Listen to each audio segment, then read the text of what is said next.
Oh, baby, we are back. It's been so long. And we're back, baby. To make sure the defendant is found guilty, what other choice do I have? That's the job of a prosecutor, after all. That may be true, but why? Why go this far? Sorry, maybe I wasn't clear enough. But a guilty verdict is all that matters to me. No matter what the cost. Oh!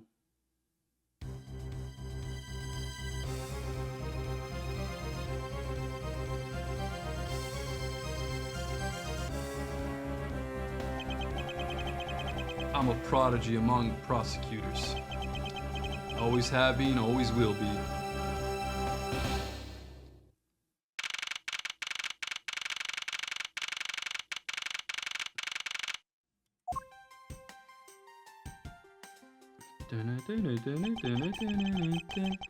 It's hard to believe that I've been away from my office for a whole month. I hope Detective Gumshoe's been keeping an eye on my office, keeping it clean. Do you actually walk around in this game? The door's unlocked. Detective Gumshoe? Hmm? What's this smell? It's very familiar. Blood?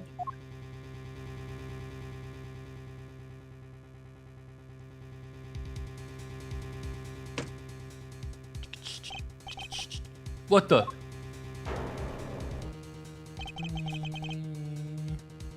What's the meaning of this? What is the meaning of this dead guy? Freeze!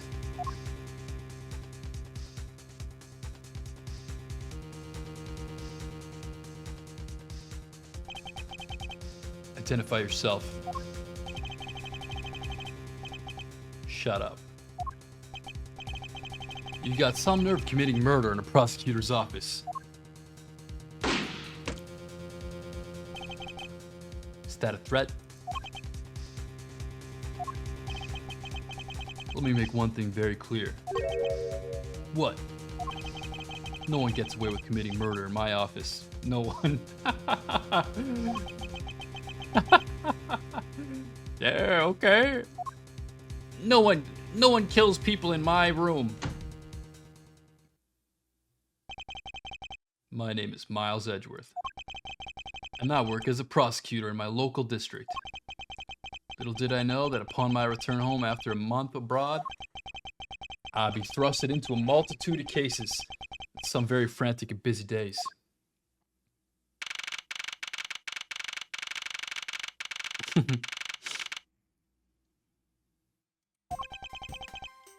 What do you guys think about the pixel art?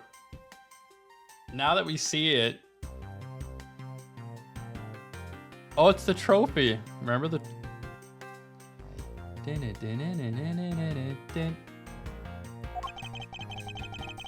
I finished photographing the victim's body, sir. Very well. Please continue your investigation. Yes, sir. Mr.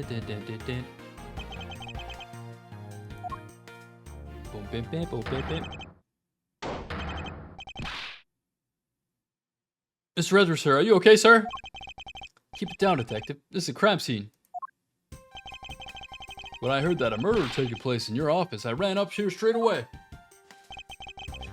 This is Dick Gumshoe. He's a detective with the local precinct. And the one they assigned to handle this murder case for the time being. You're looking a little pale, sir. Are you hurt? No, I'm perfectly fine. However... look what they did to your office. It's totally trashed. I'll say. The culprit sullied my floor with dirt rather well.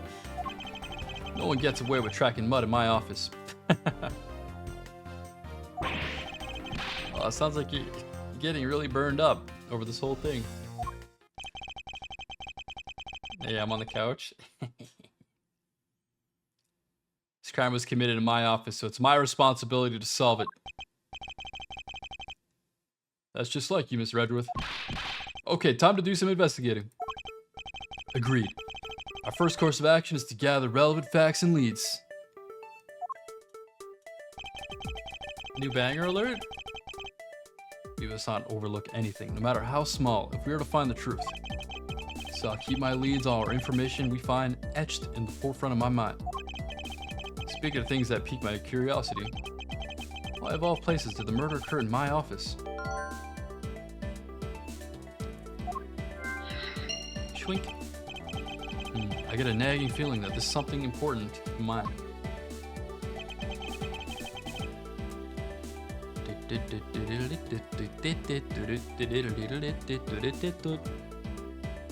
Yeah, I was running that myself.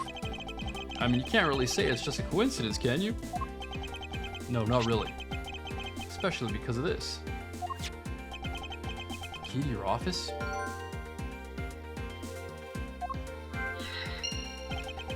What do you mean, sir? If you think about it carefully and use logic, it should become clear to you. Look at his face. He's got that smug look in his eye. Logic? Oh, a new mechanic? By finding the connection between two pieces of information and connecting them, new information is born. That is the end result of using logic. So how to use it? First I recall the information we gathered with Q, and then I connect them together with T. Alright, buddy. Logic. Check my facts.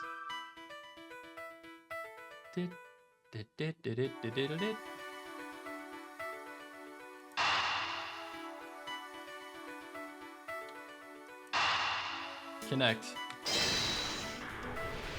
Shwink. For security reasons, all prosecutors' doors are outfitted with locks. Which means it would have been hard for the murderer and the victim to get in here. Ergo, it's impossible to dismiss the location of this crime as a mere coincidence. Yes, that's exactly what I was thinking, sir. There must be a reason why someone infiltrated my room. What was the killer after?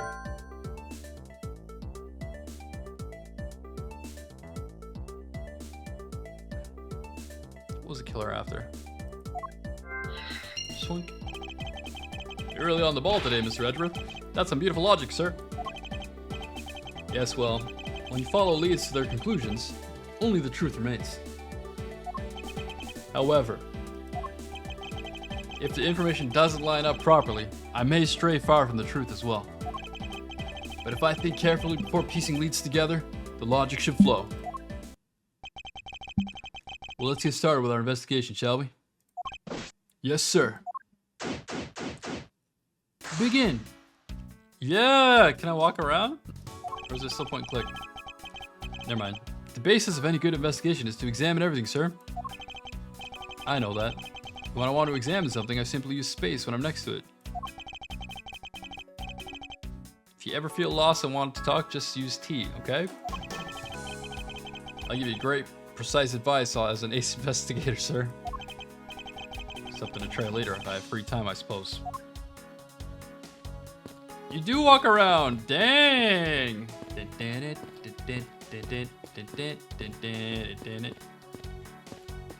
Are we sold on Pixel? I think Pixel's good. I kind of think Pixel's dope.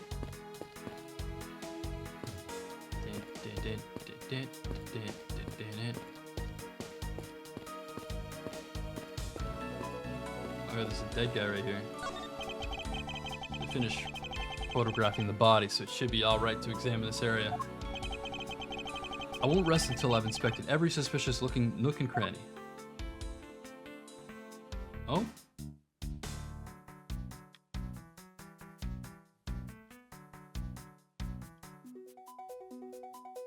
Maybe controller would be better for this game. Let's see here. There's blood all over his lower abdominal area. Looks like the bullet passed clean through his stomach area, sir. In other words, he was shot. Yup, and until the autopsy's done, I don't think we'll know much more than that. Please have the body sent to the morgue once they're done processing the crime scene. Was found around 2:05 a.m.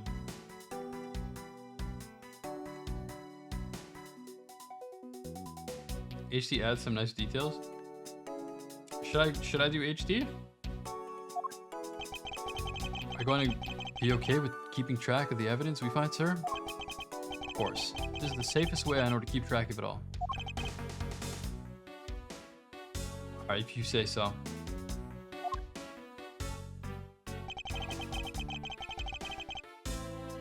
I keep all evidence I find either in or with my organizer. When I want to examine it, I don't need to read this.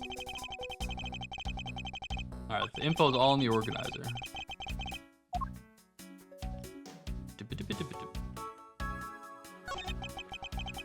What do we have here? I think I've seen one of these before. It's a police badge. Detective. Oh, hey. I've got the exact same thing, actually.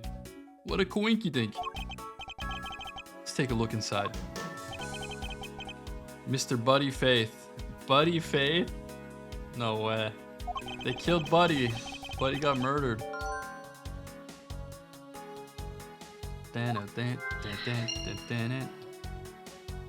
The guy's name is Buddy.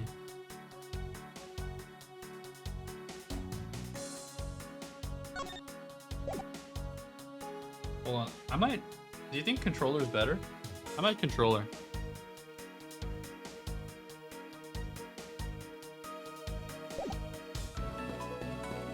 Since you can walk around and stuff. This looks pretty good. Now that I'm playing with it, it kind of looks pretty good. What do you guys think?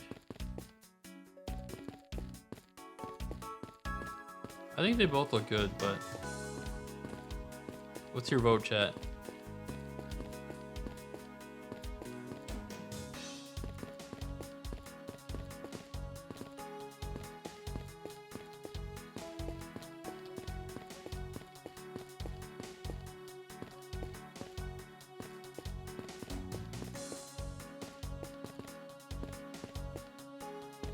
I feel like I'm normally a pixel art guy, but the pixel's blown up quite a bit. Alright, let's stick with this for now. What do we have here? The murder weapon? If so, it would mean that the killer made their escape after disposing of their gun here. I think I've seen one of these before. Care to enlighten me as to where? Oh, I know. I was issued the exact same model. I think. Detective. I don't really like guns all that much. I mean, they're really dangerous. But now that I think about it, you do see this model around the precinct a lot, sir. I don't use mine much, except in emergencies, so that's why I didn't recognize it. So it's the same type of revolver as the one used by the precinct's detective.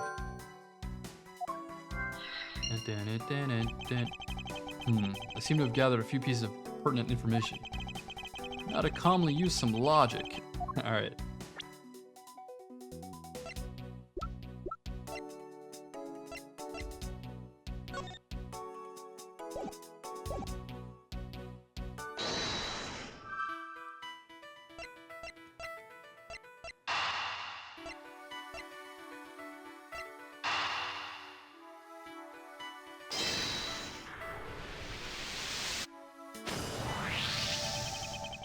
The revolver, the standard model used to detect by detectives.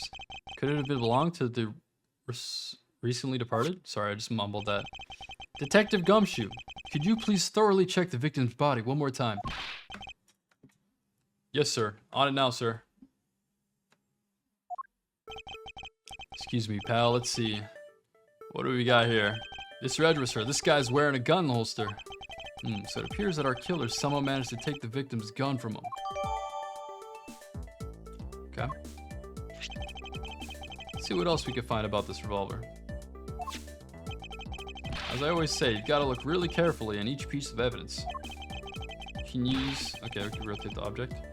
There's a horse on it.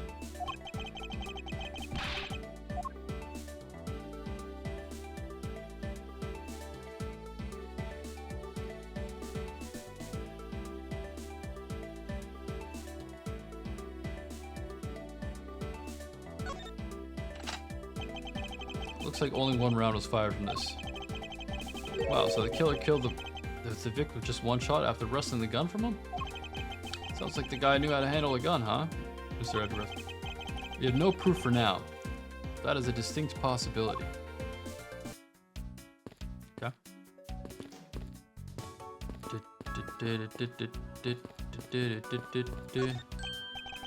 Watch out for the teacup fragments there, sir.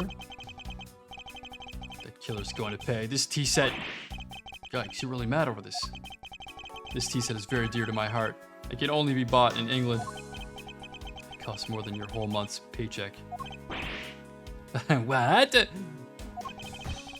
Now I feel like the killer's wasted one of my monthly paychecks.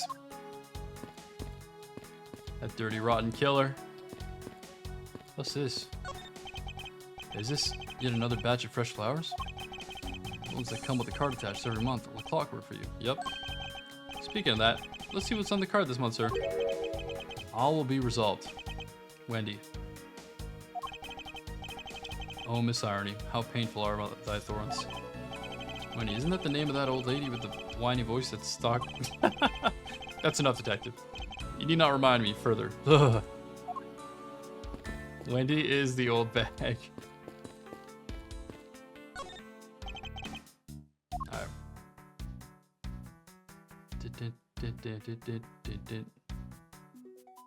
Oh, he wrote something. I don't believe it. I packed those files on the shelves so tight that not even an earthquake can make them fall off. But just look at them. At this rate, the rest of the files won't be able to withstand an earthquake at all. A problem, to be sure. But once the investigation's over, we'll put them back up on the shelf. Wait, we're not noticing that it says gumshoe on it? It says gum and then S. Probably says gumshoe.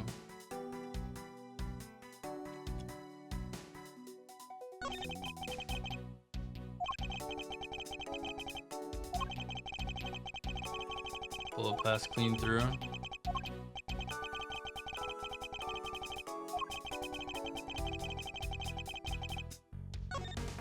Hold on.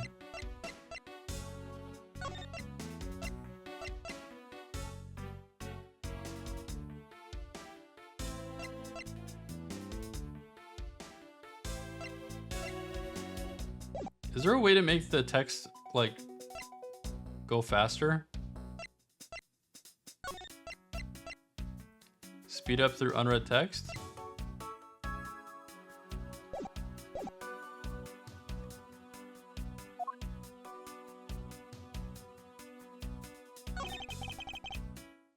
Okay, there we go. Files are all over the floor, sir. They probably fell during the struggle between the victim and his killer. Okay. Sign of a struggle. And I tried so hard to keep this place spotless while you were away. I mean, this just rendered all the time and effort I put in pointless. I don't recall ever asking you to clean my room. Well, I watered the flowers every day, just like you requested, sir. I just added cleaning to the list as a weekend special. For about half a day every Saturday, I'd come in and clean the place until it sparkled. Does he have a life? I guess this is about all we're going to find out. Should send the body to... Jim! It's the killer. Why, oh why? I wish they had a different, like, color for different characters for the name tag. How could this happen to a guy like you? Are you alright? Don't touch me! Leave me alone! Just let me be! Sorry, but I can't do that. Bro's coming in here to tamper with the evidence, man. The investigation's still ongoing, so please refrain from touching the body. The body? The body? Don't talk to him like that. He's just some lump of flesh. Look at him. Jim looks like he's turned in for the night. I'm sure. Just in a blood-stained suit, pal. Where are my manners? Aren't you that prosecutor? Why, yes I am. I'm Jacques Portsman, prosecutor. Jim here was my partner in crime busting. That's his gumshoe! I'm Miles Edgeworth, and like you, I'm also a prosecutor. Detective Dick Gumshoe, sir. So you're Miles Edgeworth. I guess this is your office. Yes, that's correct. Then it was you. You're the one who killed Jim. Hey, don't go around jumping to conclusions, pal. Just calm down, okay? I will not. I know how things work around here. High prosecutor's office doors all have locks built into them. And only the owner of the office has the key to his own or her own office. That is correct. However, I was not the one who killed your partner. Yeah, Mr. Edger's been overseas on a business trip this whole time, pal. And the key to the door was with me the entire time, okay? So the only one who could get in here was me. Wait, that means... I'm not sure what that means. So it was you then. You're Jim's killer. You got it all wrong. Everyone, calm down. Mr. Portsman, correct? If you're a real prosecutor, you should know to stay collected. The investigation has only just begun. Isn't it too early to be drawing conclusions? Alright, I get the point. You're right, my mistake. I tend to get a little too hot-headed sometimes. You sure are one cool customer though, Mr. Edgeworth. I've heard all the rumors about you. You're the great genius prosecutor. You're something of a legend, you know? Anyway, let's call a truce and work together, okay? How about a handshake to seal the deal? Pleasure to work with you. You guys were conducting your investigation, right? Sorry for barging in like that. Carry on then, it's your room after all. Thank you, I intend to. I just want a little more time to say goodbye to Jim. You there, sir.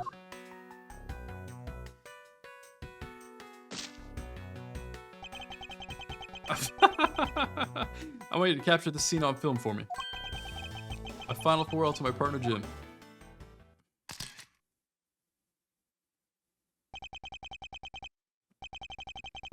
I should probably give them some space.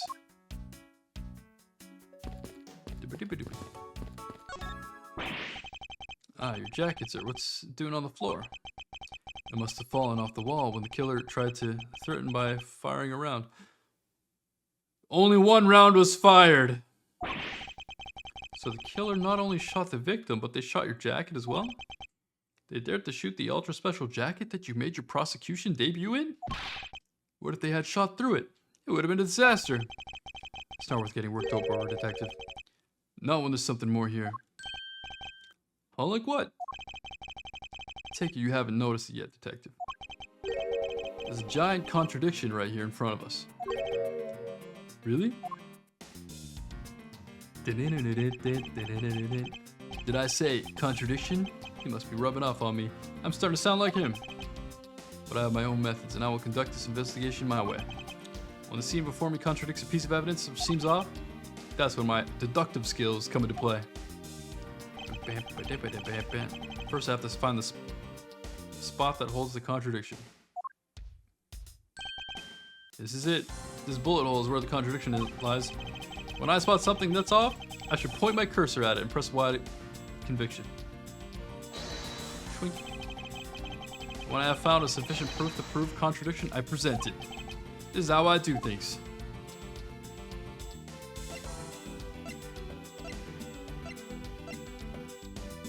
Eureka! Eureka! This bullet hole is the contradiction. What do you mean, sir? It's elementary. 2 shots were fired in this room. The first felled the victim, and the second felled the frame.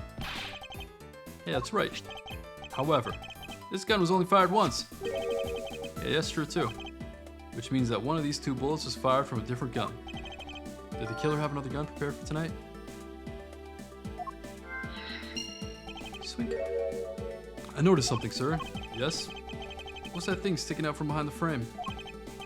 Ah, it's a secret safe. A secret safe? Oh, I smell money. I'll spare us the trouble and just say it. Nothing like what you're imagining is inside. Now, if you would kindly move this frame out of the way. Roger that. Talk about dusty. I suppose that's what happens when I'm not here to dust it once in a while. I had no idea there was a safe here. Or I'd have kept it clean for you, sir. So when did you put this thing in? It wasn't something I had installed personally. Every prosecutor's office has one. Really? I had no idea. While only prosecutors are supposed to have knowledge of their existence. So what's inside, Mr. Edgeworth? Right now, nothing. We only use them to store especially important evidence when a trial is in session. That's it? Talk about squashing my hopes and dreams. I won't rest until I've inspected every spot. Okay. Oh? The keypad is clean. Just a thick layer of dust all around it, but not on the keypad itself.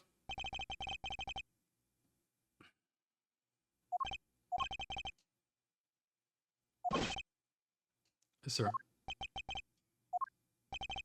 I couldn't find, let alone lift, a single print. Looks like it was wiped down well. Sus.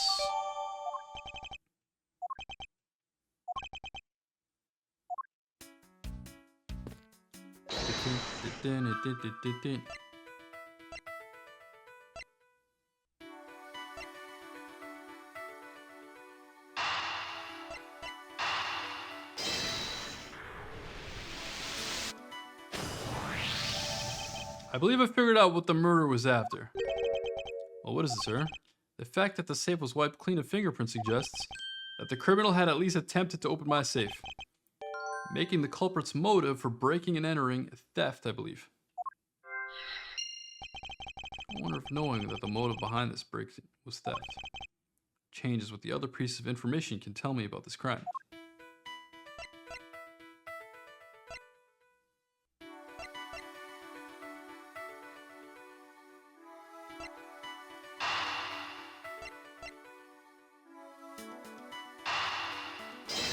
I don't know. There's a possibility that the files splayed on the floor are not the result of a struggle between the victim and his killer. Oh, you mean like it's something from when the killer tried to find something, sir? Precisely. We need to figure out if any of the files have been stolen. Yes, sir, I'm gonna shelve files like you've never seen before, even at a library. Sure, let's give that a try. Why do all the good ones always die young? Surely you must ponder that every once in a while, Mr. Edgeworth. Now, however much we lament the dead, will not come back to life. All we can do is search for the truth. And? So what are we supposed to do? How do we go about finding the truth? First, we calmly destroy the files to the rightful place. You got it. Here, let me help. So this file goes here and that book goes there. You sure know a lot about where things go despite it being Mr. Edgeworth's office. Because I'm the one who keeps it tidy, pal. Okay, done. It would appear that the murder was definitely committed here. The bloodstains on the bookshelf are still fresh. I suspect the victim was killed in a standing position, hence the prints on the shelf. And then the guy fell onto the floor, right? The blood on the floor kind of grossing me out. Detective, I don't have the time to deal with your weak stomach right now. But you know I'm not good with blood, sir. Something's wrong with the picture.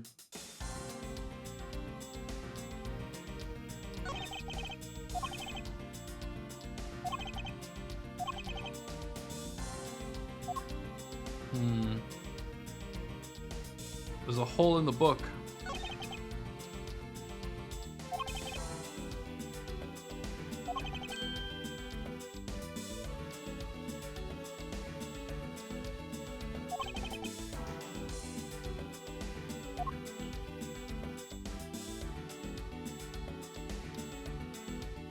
The deuce.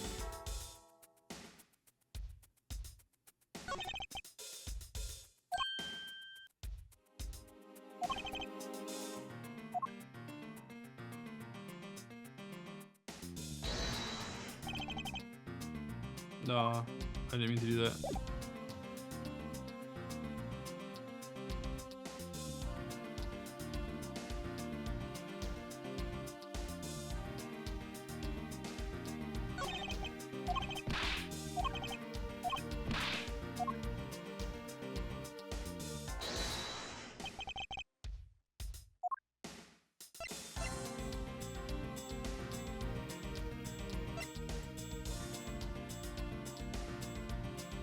It went through his abdomen. Yeah. How could it be on the lower bookshelf if it went through his abdomen?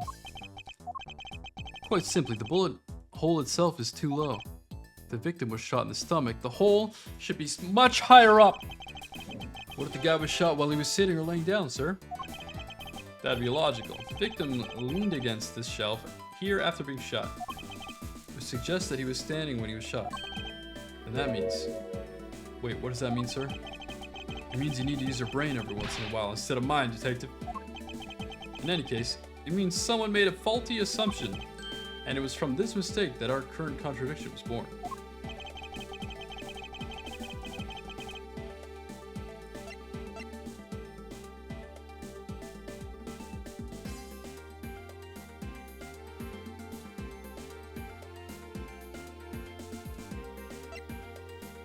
Is it the order of the files? Because 0 comes before 1, maybe?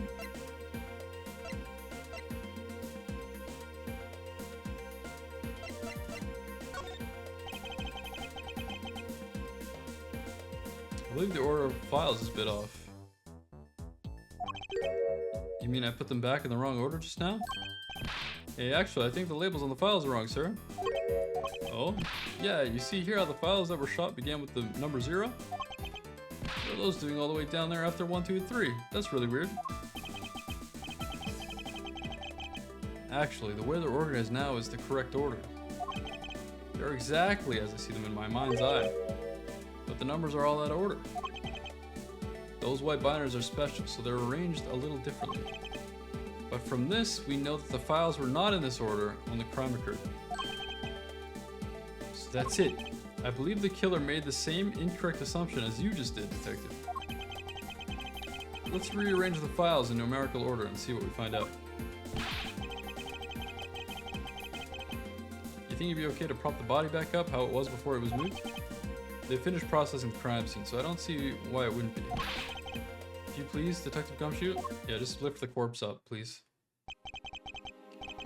As I suspected, the bullet hole is now where it should logically be.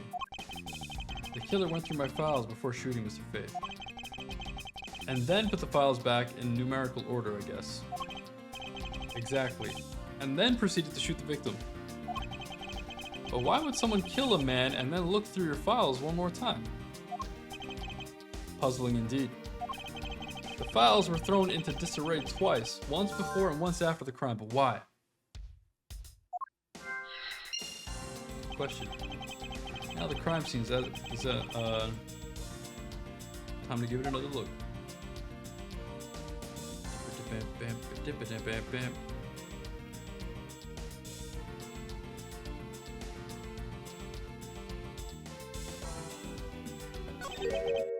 This. What is that? Why does it say Gumshoe on there in blood? I'd say that's some incredibly incriminating evidence. Yes, indicative of criminal activity indeed. No, wait, there's gotta be some mistake. Mr. Edgeworth, sir, help me. Say something, sir. It appears that one of my files was stolen. Is that all, sir? What about me and my situation?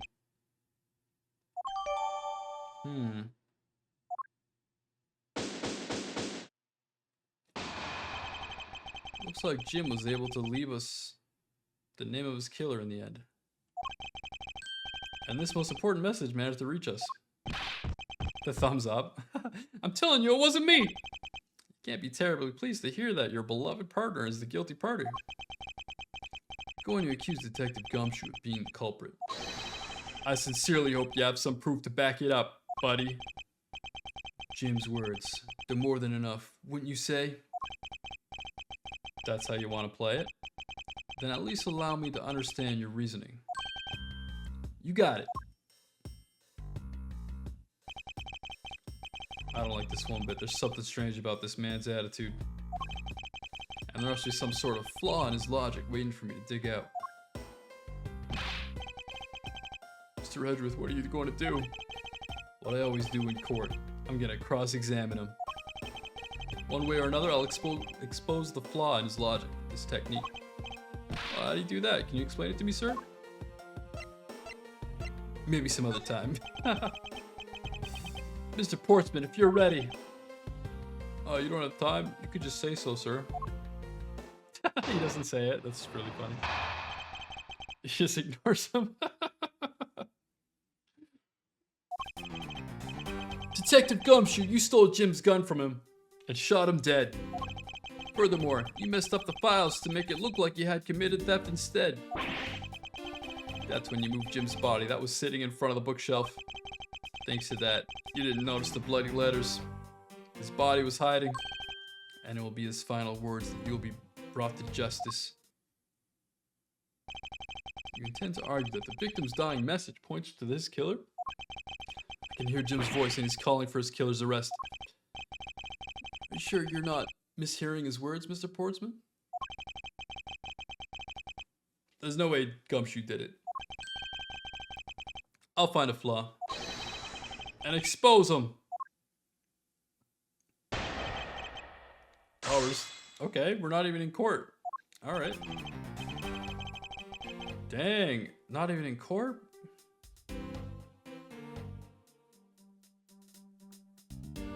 Hold it! Hold it. You know, there's something I've been meaning to ask. What is it? Why do you call the victim Jim? I mean, clearly his name is Buddy Faith. Isn't it obvious? Jim is the perfect name for my companion. Jacques and Jim. Don't those two names go together like peanut butter and jelly? Jim isn't even close to the guy's real name. Well, Jacques and Buddy just sounds off somehow. Besides, he was the third of a bunch of guys that decided to nickname Jim. Talks about the victim like he was his pet. Further, you messed up the files to make it look like you had committed theft instead. Hold it! Hold it. Do you really think it was necessary to dishevel my shelves twice to do that? That's true, okay. Then maybe his real intent was theft. Yeah, are you accusing me of stealing something from Mr. Edgeworth? It's a possibility. Maybe your salary's been cut so much that life is getting a little too rough to handle. I'll have you know that I eat 3 square meals every day, pal. Okay, all 3 of them happen to be instant noodles, but... Poor thing. What an evil prosecutor you were paired up with. And what a motive to... No? That's when you moved Jim's body that was sitting in front of the bookshelf. Hold it! Hold it. And why would Detective Gumshoe do such a thing? Because the body was getting in his way. He had to mess up your bookshelf somehow, right? Anyway. But thanks to that, you didn't notice the bloody letters his body was hiding. Hold it! Why do you think that the killer didn't notice the bloody letters? The body was covering it quite well, wouldn't you say? That's how he missed it. But judging by what I've seen, it doesn't take much for your detective to miss something. Who do you think you are? You know nothing about me, pal. There's a lot a person can understand about another from first impressions alone. Can't say I disagree on that point. I can? What do you mean? How could the body be hiding it when he moved the body there in the first place? It was only covering it because the body was moved there. Oh, you say something, sir. Not you too, Mr. Edgeworth.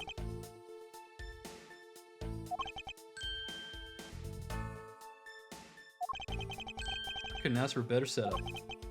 For the game finishing spike. And it will be by his final words that you will be brought to justice. Well, we should just press everything. Hold it! Before we do anything else. Are you saying that those letters were intended for you? Yup, Jim was an outstanding detective. I would expect no less from my former partner. Looks like Mr. Portman still doesn't understand. What are you sputtering over there? Can't you just admit my logic is perfectly sound? Gigantic flaw.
How could he not notice if he stole one of them?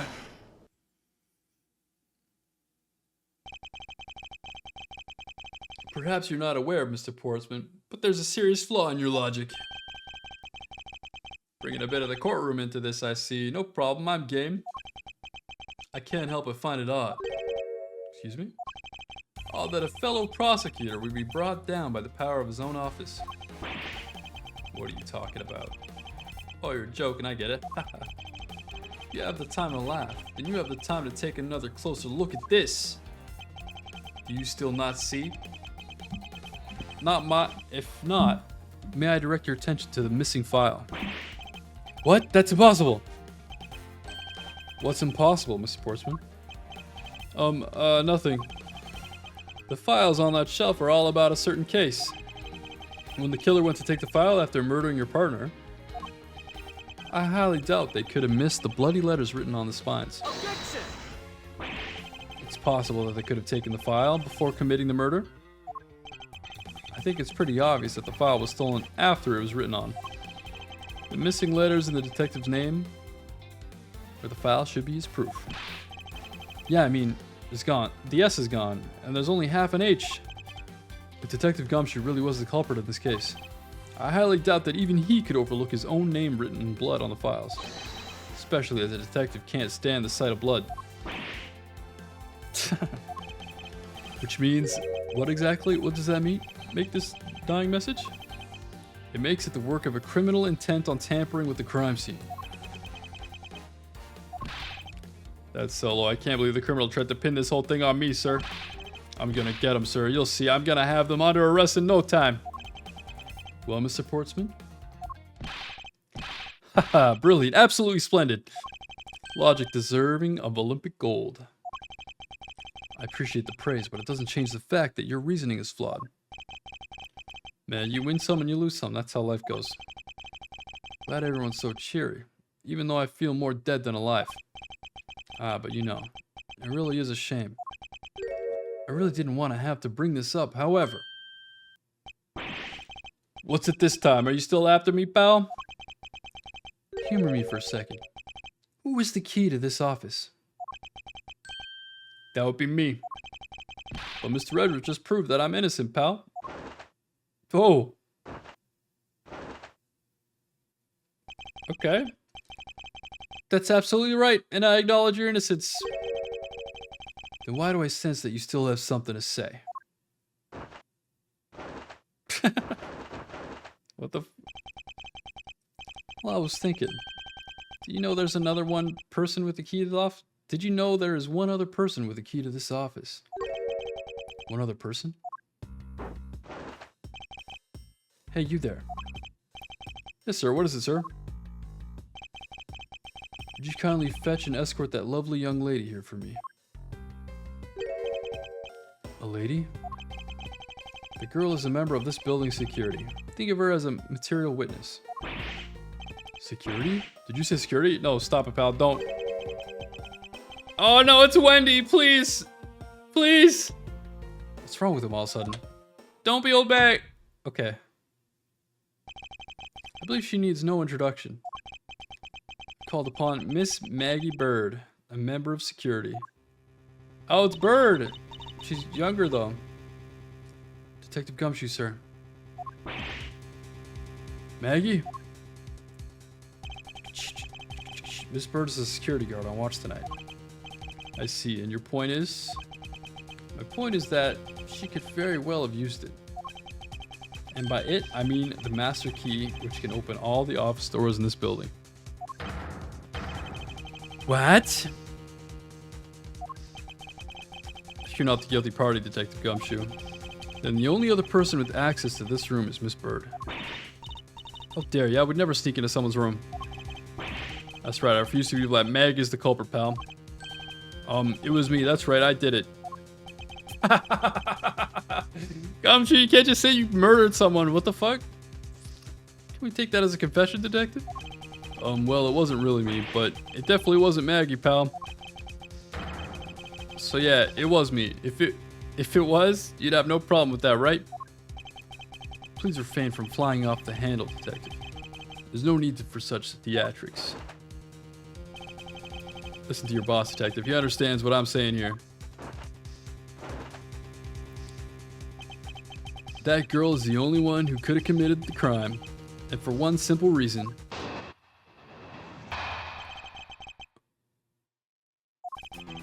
It's pretty obvious that Miss Bird snuck into your room using the master key. Hold on, I'm gonna grab a drink, chat. I'm yapping a lot. 1 second. Quick drink.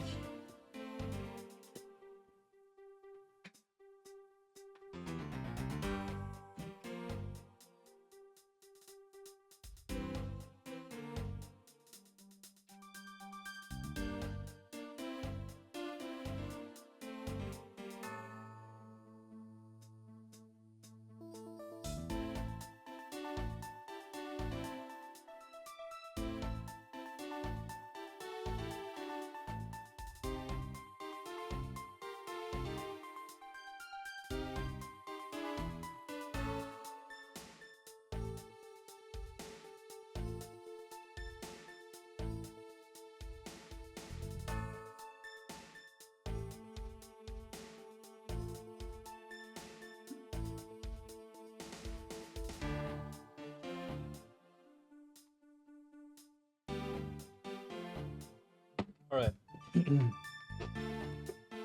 My mouth was getting so dry. Yeah,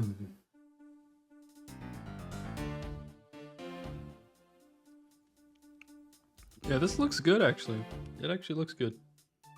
Normally I'm anti chibi or whatever, but it's not bad.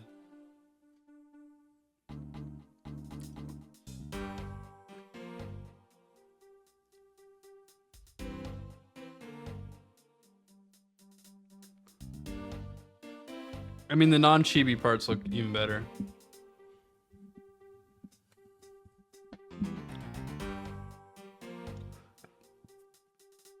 It's crazy we're just having court outside of court.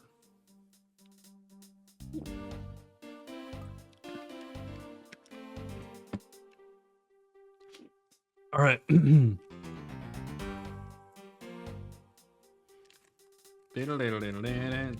you guys think so far? I wonder if we're even gonna go to court at all. Normally the first case it was like basically a tutorial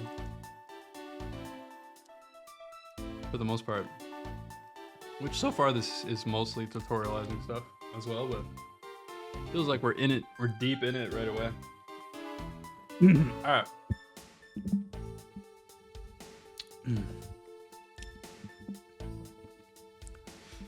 It's pretty obvious that Miss Bird snuck into your room using the master key. I mean, if Detective Gumshoe isn't the one who opened the door, then that leaves only Miss Bird as our prime suspect. On top of which, she knows our good detective, doesn't she? Making it all the more probable that she was the one who faked the dying message.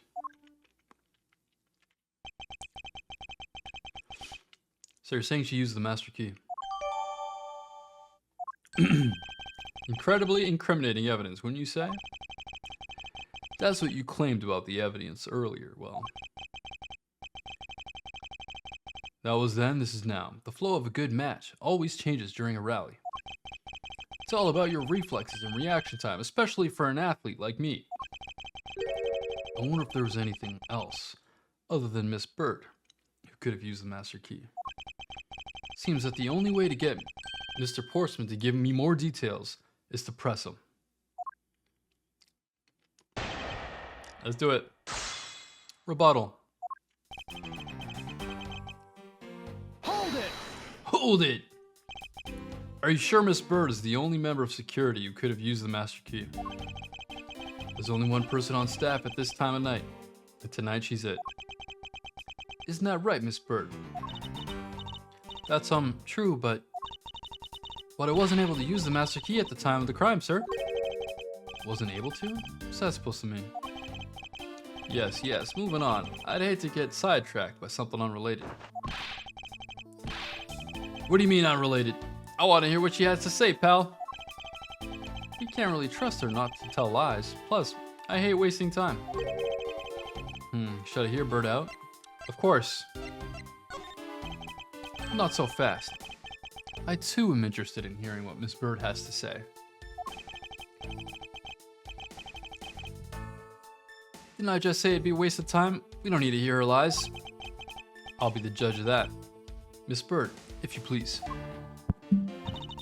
I discovered that the master key was missing at around 1 a.m., sir. What do you mean by missing? As in, it wasn't anywhere in the security booth, sir. The killer must have stolen it. Mr. Portsman, I believe this to be an important piece of testimony, don't you? I can't believe that someone like you would be taken in by such words. I'm not lying, sir. Objection! If that's the case, then I'd like to know why you have the master key now. I don't quite know. It just reappeared all of a sudden, sir. Ha, likely story. And where's your proof that the key was stolen to begin with? I bet you just forgot where you put it and then found it again. I never lose things. I can practically guarantee that. With me, if something disappears, it's usually because someone stole it.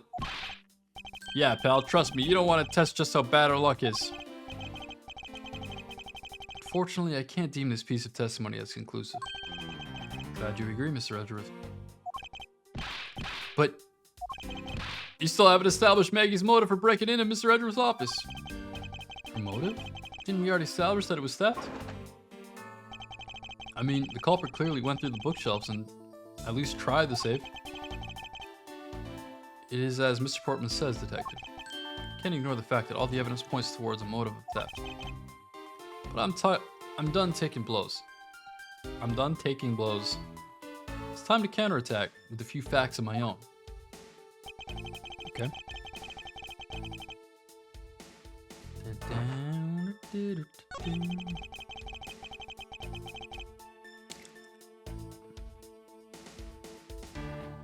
It's time to counterattack?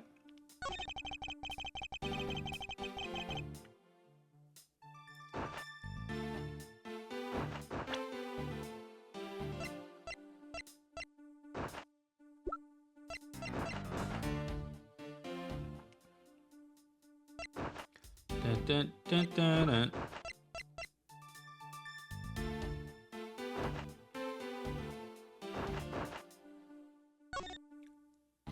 Only prosecutors know about them. Objection!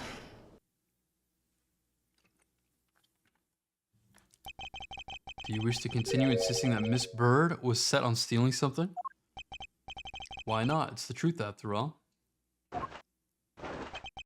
It was also by your logic that we came to the whole thievery conclusion anyway.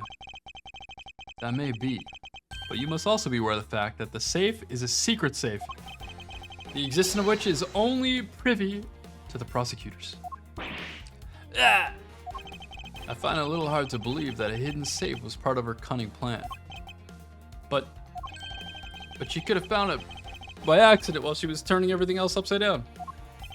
I highly doubt that. I'd say the culprit knew exactly what they were looking for. After all, only the bookshelf and the safe were targeted. He's biting his metal. Is that an Olympic gold? I just noticed. Even I didn't know about the safe, pal. And that means there's no way Maggie could have known about it either. Then are you proposing that the killer is a prosecutor? Interesting conclusion. That's definitely looking more and more probable. What's wrong, prosecutor? Do you have a different suspect in mind now? Curses. Why? What made you... What's with the angry face all of a sudden? Hey, chill out, pal. It's all my fault. What do you mean? It's Jim. He knew about the existence of the secret safes. What did you just say? We were partners, like inseparable conjoined twins. That's why I told him. I filled him in on the secret safes. Then that means... Yeah, I know. I had only just told him, too. Obviously, it was wrong of me to tell him. I still can't quite believe it, but the thief who broke into your room was probably Jim. Now he's claiming that the victim was the thief. And you were simply trying to stop him, weren't you, Miss Maggie Bird? Excuse me? I mean, you are a security guard, right? That's your job. Killing is going a bit too far, even in your risky profession. What the? You're still accusing Maggie of murder? Yes and no. I mean, she had stumbled upon Jim, who had probably drawn his gun. I get it. It was self-defense, wasn't it? No, I couldn't. I can never do something like that. Not even as a security guard, sir. Plus, even if it was a thief, he wouldn't have keyed the office. Which is precisely why he had to steal it, wouldn't you say?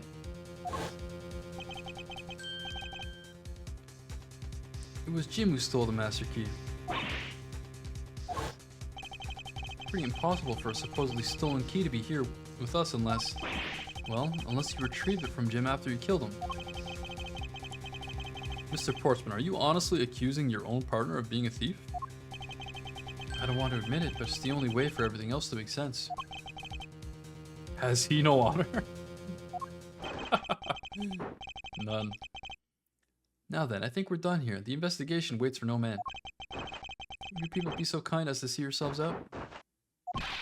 You can't case out. This is Mr. Edgeworth's office. Ah, but I'm the one who's been assigned to this case. You're all suspects to varying degrees, and therefore ineligible to run the show. Listen, pal, how many times do I have to say this? Maggie can't be the culprit.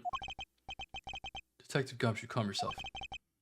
But sir, we have no choice but to accommodate his request, for now. Haha, thank you, Mr. Edgeworth. At least one of you understands. Now then, if you could remove yourselves from my crime scene, I'd be most grateful. Mark my words, Mr. Portsman. We will meet again. If that's a formal request from the legendary prosecutor himself, then I suppose so. Now don't disappoint me, you hear? To be continued.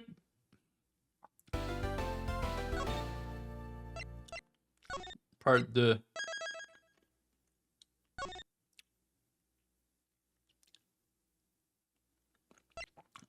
People love Miles. He's like the most popular character.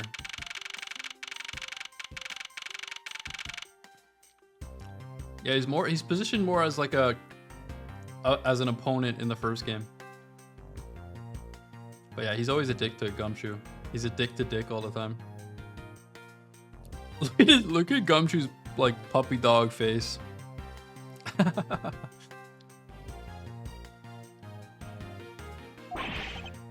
What's with this prosecutor? I can't believe how rude he was. It was unbelievable.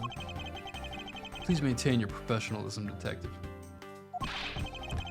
I'm gonna find some real solid evidence proving Maggie's innocence. You'll see, sir. We've been kicked out of the crime scene, sir. True. So then what now?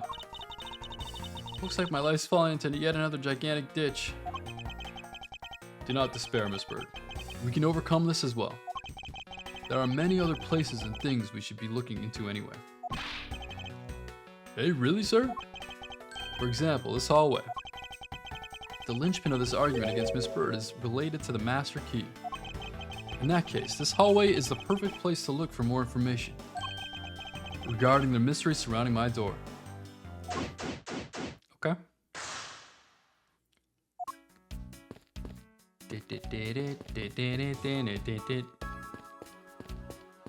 Why is there basketball out here?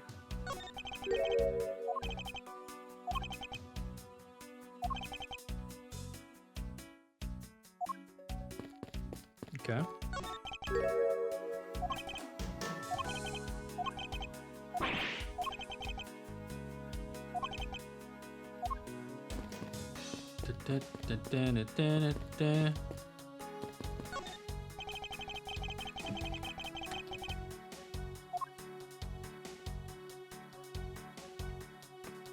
There's a book underneath there. my god, it's the file. It's the missing file. Seems to be a few pages missing. Our thief took only what was necessary and left the rest behind. So what are these 0 files about, sir? I guess they got something worth stealing in them, huh? Not particularly. It's just a collection of court case files. However, the cases within these files are not mine. Huh? They belong to the high prosecutor that used to occupy my current office. I have my reasons, but let's just say I was charged with keeping them as they were. Then that means the thief must have also wanted the file for a specific reason, right? It would seem so. Only the pages related to that case from 10 years ago are missing. I wonder why anyone would care about such an old case.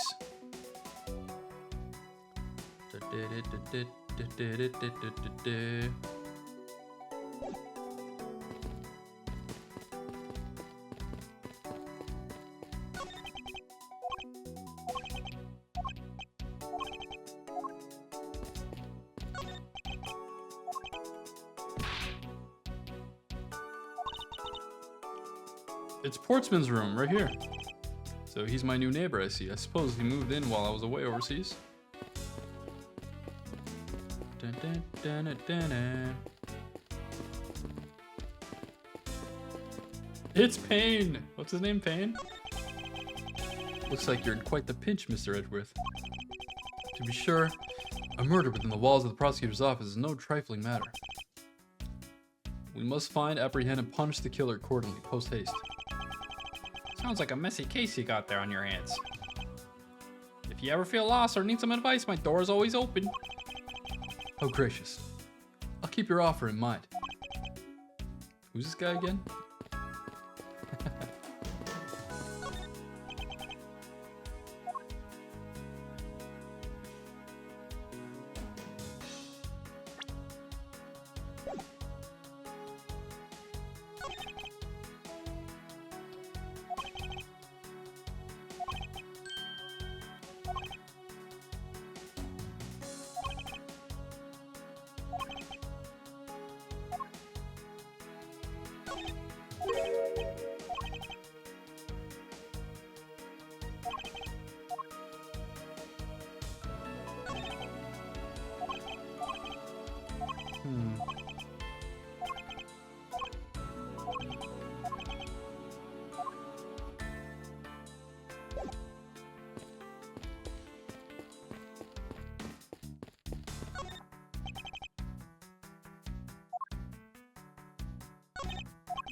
Alright, we can connect stuff.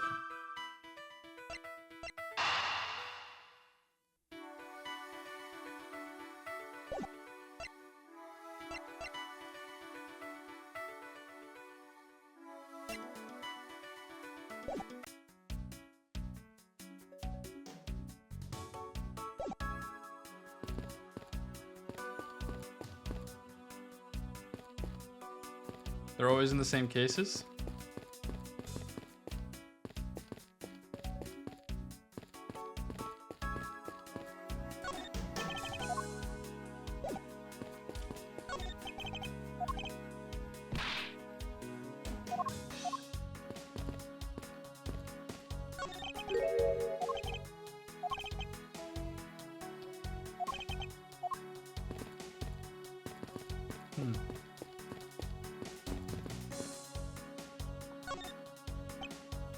I was wondering if I may speak with you for a bit concerning this case.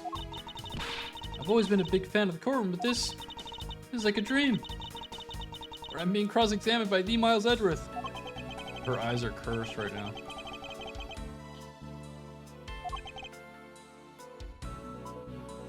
Jog her memory by showing notes of why.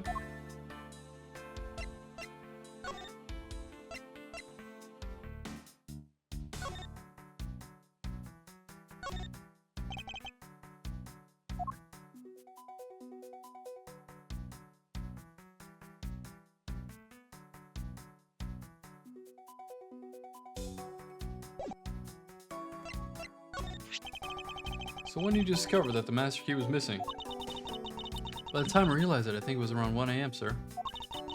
And I noticed it was back around 2:30 a.m. I was just sitting on the ledge where the security room's reception window was. But I'm sure that between those 2 times, it was not just gone, but stolen, sir. Why is such an important key stored in such an insecure place? It's not like that, sir. We always keep the key further inside the room, away from the window. Always, you say? Except for this time, correct? Well, I admit that I was a bit careless, but I had my reasons. I left it out because I was sort of using it at the time. It was after I'd used it that I left it sitting out on the ledge. What are you doing?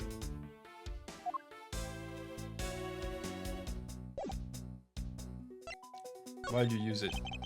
What did you mean you used the master key? I had to use it to open the door for this prosecutor who had forgotten his key. Oh god.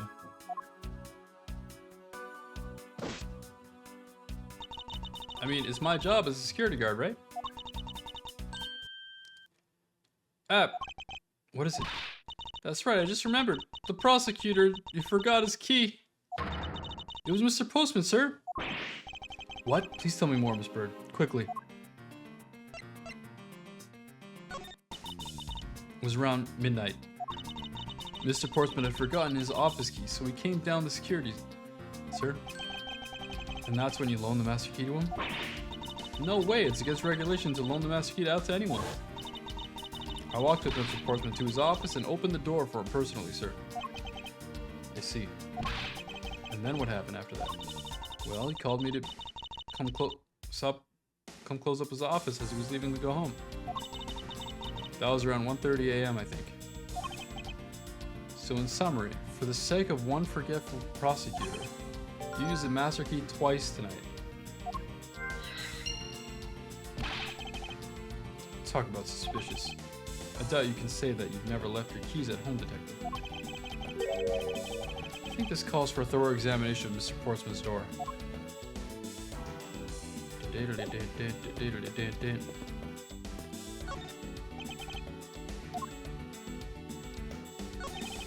The door's locked tight. Bet the old credit card trick wouldn't work here, huh, Mr. Redworth? This is the office of High Prosecutor Detective. These doors would be pretty ineffective if the average cat burglar could get through them. So I guess only a great cat burglar could get in. That must be who our culprit is. Might I advise you to return that conclusion to whatever pawn shop you bought it from. Alright, chill.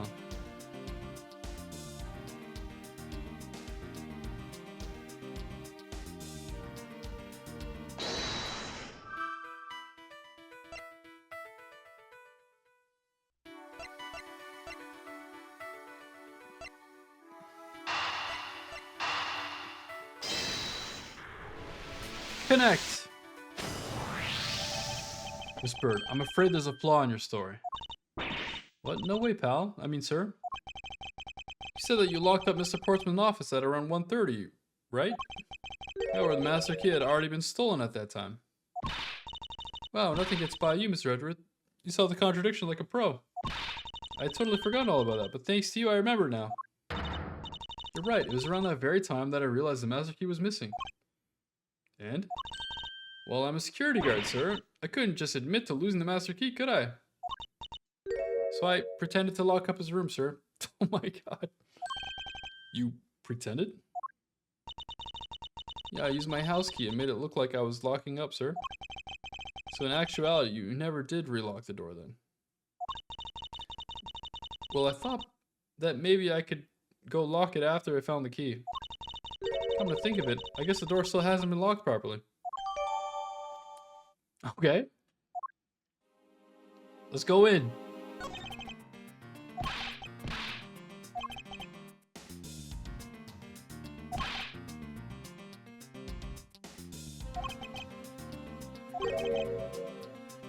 Wait, his door is locked though. But it is locked. Deduce.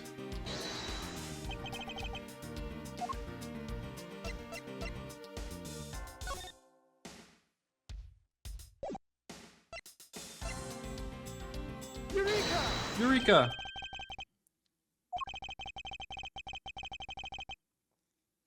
Why is the door locked if what Miss Bird said was true? Are you sure you didn't relock this door? I'm certain of it, sir. I don't think Mr. Portsman noticed it himself that I hadn't. Which means... what, sir? It either means that he actually does have the key to his office, or that the door Miss Bird opened wasn't this one at all, but a completely different one. She opened a different door? But how can you prove that? Oh, the numbers got swapped. He swapped the numbers. What the hell? There's an easy way to find out. All we need to do is examine these. The plates, the number plates. Everything really? Like what, sir? Like, well, for example, in such... well, we know for sure that Detective Gumshoe's dinner will only consist of instant noodles. Wait, did I not say the right option?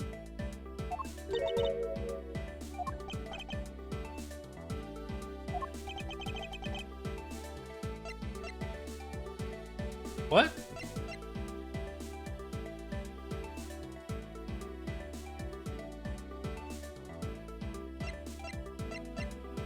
Prints on the number plate.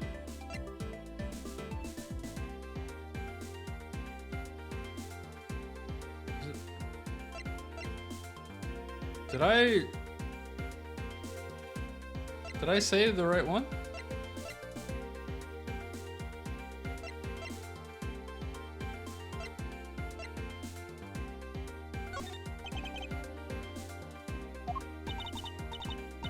What? I thought that's what I said. Hold on. Oh, it's wrong.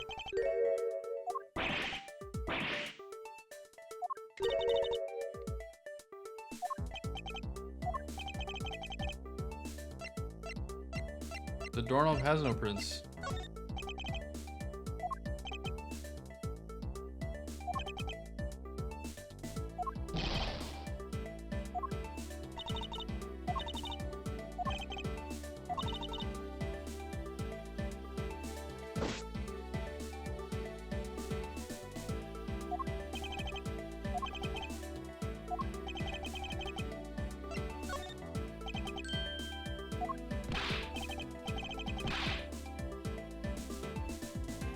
Don't we know that it has no prints?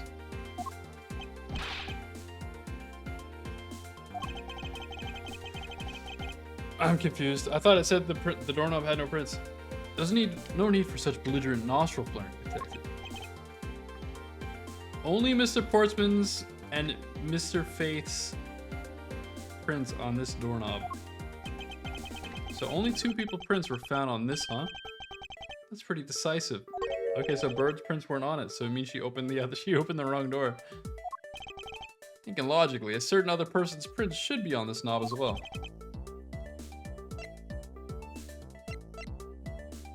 Birdie. Take that! Don't you find it odd that the prints of the person who unlocked this door are absent? You mean? Yes, the door that Miss Bird opened could not have been this one, but a different one.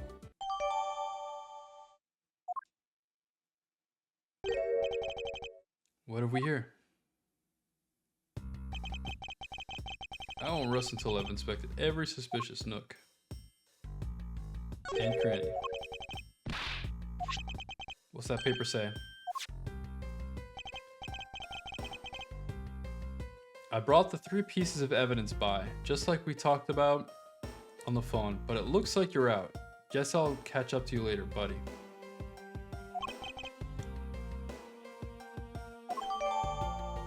Okay.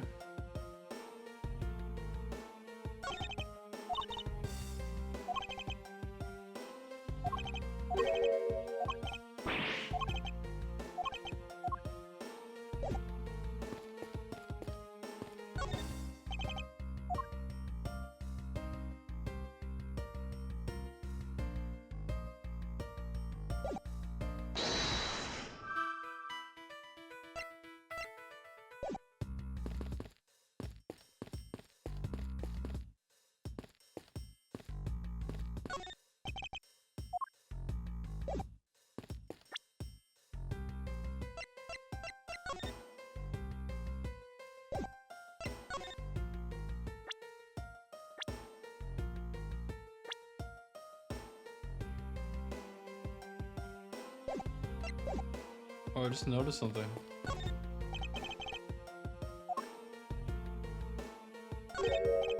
The net is moved.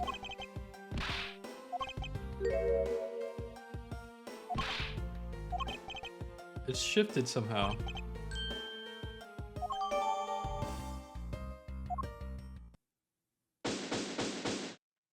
Alright, we're done. My HP back.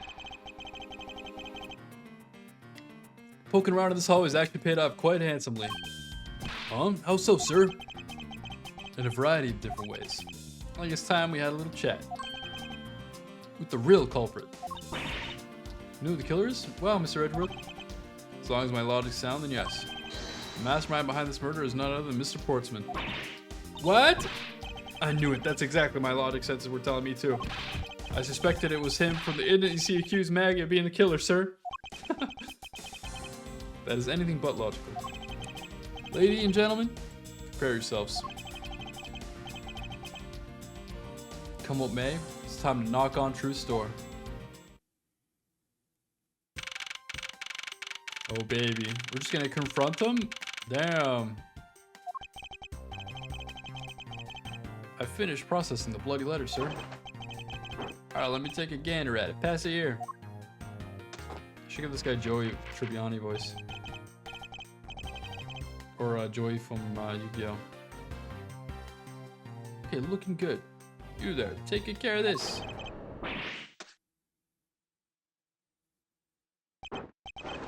Well, if it isn't Detective Gumshoe. And a line for you, Portsman. We got you now. Call off your dog, Edgeworth. Is this some kind of joke? It's no joke. We know, Mr. Jacques Portsman, that you are the guilty party in this case. You must be pretty upset getting chased out of your own room. I'd be mad too. So I guess you could stay, if you promise to stay out of our way. You intend to hide your crime under the guise of a prosecutor doing his job? Why does Edgeworth look so short? He looks so short for some reason. He's got that short king energy. Doing like a little point. He's like doing a little point, like looking up kind of. I can see right through your unsightly paper-thin mask you wear upon your cowl. Who'd ever thought it would come to this? Actually, come to think of it, your mentor was Manfred von Karma, right? The legendary prosecutor who never lost a single case for 40 long years. But there was always this incessant chatter about forged evidence with that guy.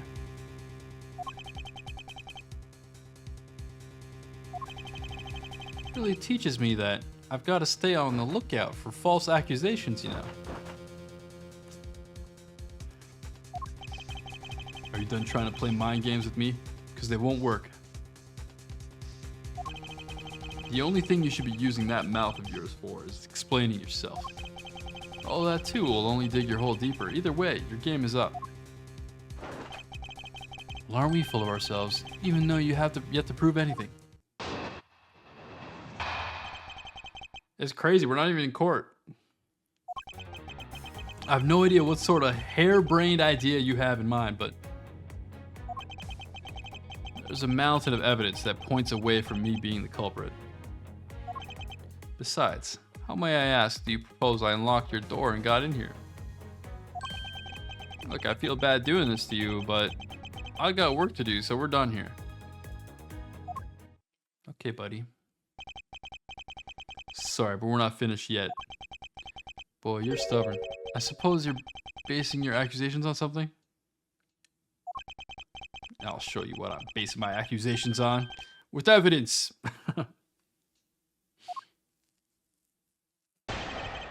Alright, let's do it.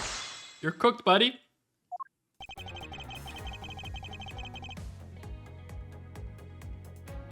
Harebrained idea. Hold it! My accusation is a harebrained idea, is it? You tell me, I'd say it is after all. Oh, it didn't amount to much. Where's this evidence, buddy? Oh, and what, pray tell, kind of evidence are we talking about here? Jim was my partner, so you can't say I had a motive for killing him. And that's it? That's not even an anthill, let alone a mountain. But it's more than enough, wouldn't you agree? No, I don't agree. Might I recommend that you review what the word evidence means. Doesn't change the fact that the evidence doesn't point to me as the killer. Besides, how may I ask do you propose I unlock the... Oh, I know. Oh, I know. Unfortunately, I believe I already shown you how earlier. Your speculations mean nothing, as I still insist that I could not gain access to your room. What should I do now? Should I raise an objection?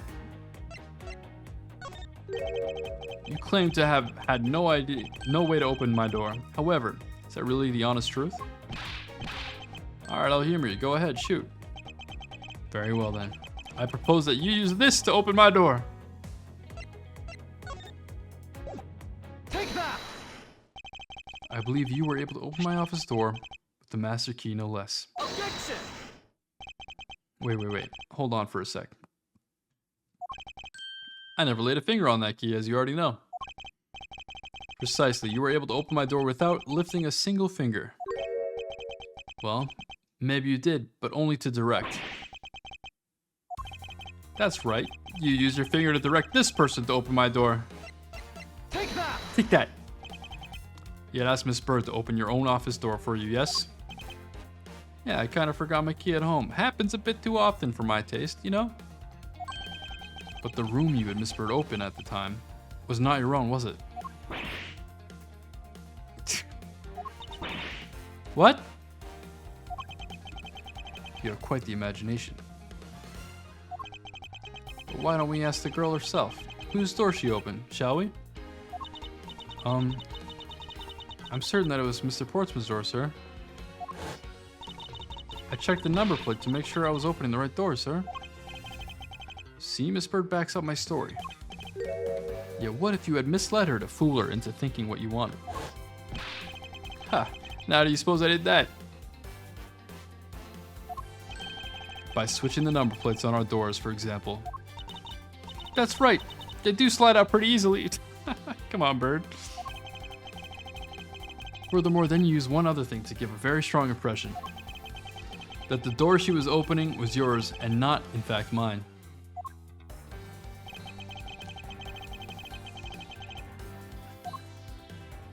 You moved the net. Take that! What? The basketball hoop, sir? It's quite the peculiar fixture in a hallway, let alone a hallway in this building. Which is why it left an unusually strong impression on you. It's an object perfectly suited to sit just outside the office of a peculiar prosecutor. Glah! That's very true, sir, because there was a basketball hoop sitting there. I thought the door was opening had to be Mr. Portsman's. There are signs that the hoop has been moved. To sit in front of my office, to be sure. I see, so that's how you throw suspicion on people. Thanks for the tip.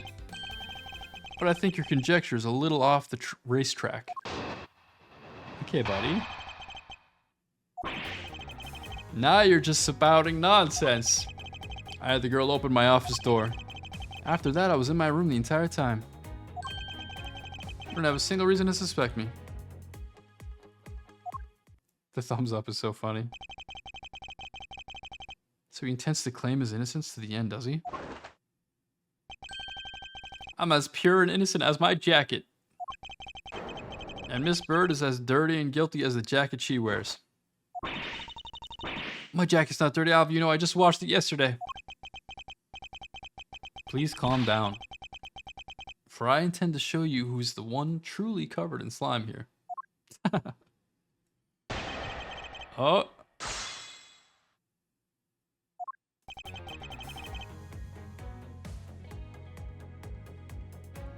Hold it! Hold it! Nonsense, you say? Yes, because I'm telling the truth here. Alright, buddy. Hold it! Hold it. Using the master key, of course. Sure, you have a problem with that? That is what the master key is for, right? Perhaps we should place it in an elaborate labyrinth of some sort of people like you. After that, I was in my room the entire time. Hold it! And what were you doing in your office? I was doing my usual training regimen.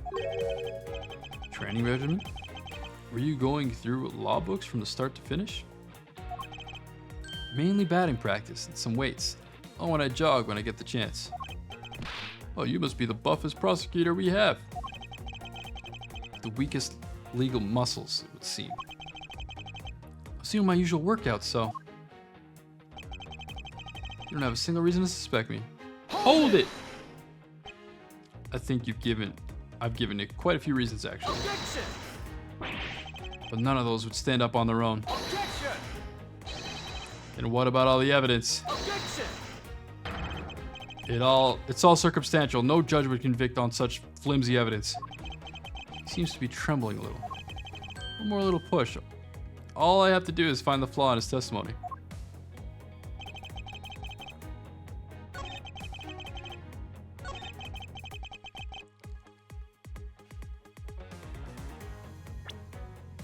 In your office the entire time.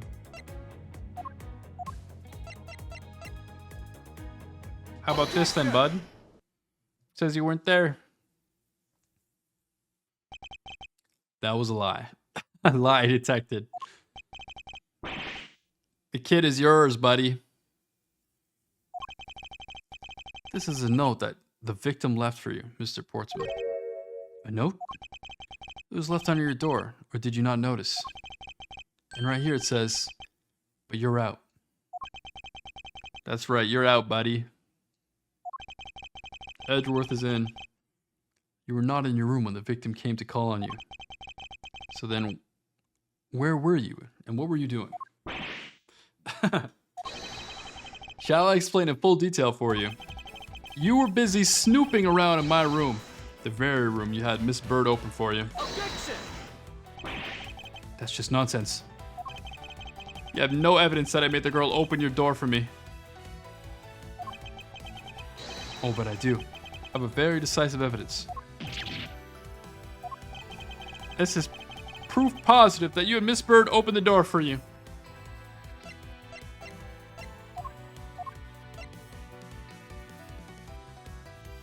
Take that! Take that. I had your door dusted for prints. My door? Ha, what for? Come on, I bet you didn't find anything. You sure are good at wasting time. You're right. I didn't find anything. And definitely not Miss Bird's fingerprints. Her prints? What do they have to do with anything? Let's put it this way. If she really was the one to open your door, then her prints should naturally be on the doorknob she touched. Further, all of the prints on my office door's knob have been wiped clean off. I can only assume it's because Miss Bird's fingerprints were on it. Don't you think it's time you gave up your charade? We know you stole into my office with the intent of stealing something from me. And Detective Faith found you out. Possibly because he heard sounds coming from my room whose occupant was on leave. Mr. Portsmouth, you killed Mr. Faith to silence him. And I had the misfortune to return when I did. You have to threaten me as you escaped.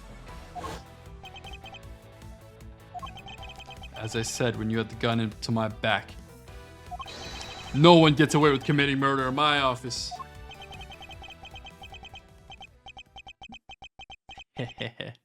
Oh, is he gonna go villain? I need to see villain version.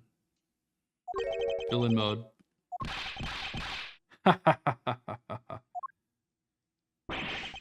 It just what's so funny, pal. Well, that look of stiff seriousness on the face of this office's finest prosecutor, as he makes a huge mistake in accusing me, is simply too much to bear. There's just nothing else like it in the world. What? Edward just explained it all, and he even backed it up. You're the murderer. Stop trying to be slippery and just admit to the crime already. And as I said earlier, it's also circumstantial, so full of conjecture. You say you checked my doorknob for prints? Well, I can readily confess that I had to wipe that knob down well. Eh? I'm a little obsessive compulsive, you see. I didn't want to touch a doorknob that you had touched. Yeah, okay, buddy. That's why there's a dead guy's fingerprints on it, too. Which is why I wiped the knob down as soon as I could after you opened the door. After that, it makes perfect sense that only Jim's and my own prints would be on there. No, it doesn't. No, it doesn't, bro. You made that up just now, didn't you? Furthermore, as for the note Jim left for me, you know exactly when that was? For all we know, you could have left it there before I arrived at the office. Like early evening, for example. Are you saying you failed to notice a note in your doorway? Yeah, even geniuses fail at times.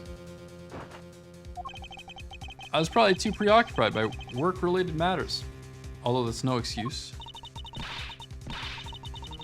No, it's just a flat-out lie. There's no way you didn't notice a note that size. Ah, but you can't prove that, can you? Say something, Edgeworth. Back me up here, sir. Portsmouth makes a good point. I can't prove that he didn't simply overlook it. Besides, I have an airtight alibi. Oh, airtight, you say? I only just realized I had one as we were talking. I guess it would have been better for all of us if I told you sooner.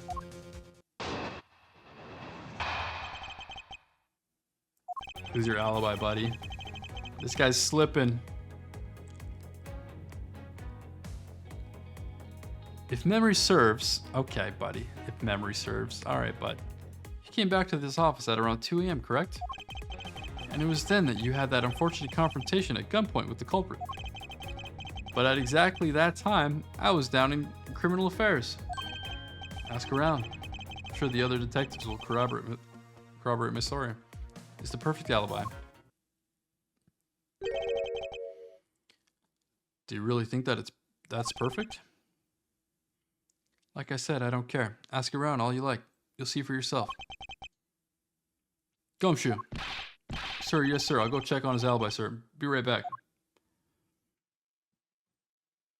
I think we're in trouble. It's just as Sportsman said. Guys down in criminal affairs said they saw him around 2 a.m. You see?